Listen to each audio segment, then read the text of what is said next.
मुझे बेटी बना के पेश करने की क्या जरूरत है? आपको क्या लगता है क्यों?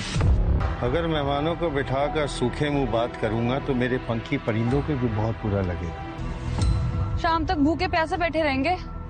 प्रोजेक्ट के लिए कुछ भी सहना पड़ता है। जिसकी तुम शक्ल तक देखना पसंद नहीं करती। ईरान, आपके यहाँ रिश्तों का मतलब कुछ और होता है। ऐसा और खासकर मीर गौहर जमान की साहिबजादी। यही सीखा है मैंने आपसे।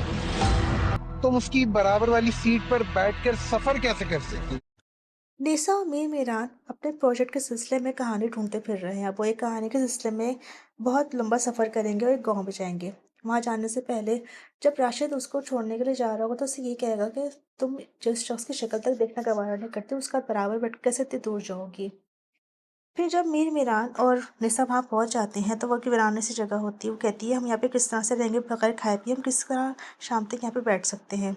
फिर वहाँ का ओनर जब आएगा तो वो उसे यही कहेगा कि इस तरह से कभी हो ही नहीं सकता अगर मैंने आपको भूखे प्यासे इस तरह से यहाँ भेज दिया, और जबकि मीर गौहर जमान की बेटी भी यहाँ पर है क्योंकि मीरान ने उसको इसी तरह से तारीफ़ कराया है। जब ये बात निसा को पता चलेगी तो निसा बेइंतहा गुस्से में आ जाएगी और उस वक्त ही कहने लगेगी कि मैं उनकी बेटी के तौर पे तुमने क्यों मुझे इंट्रोड्यूस किया है।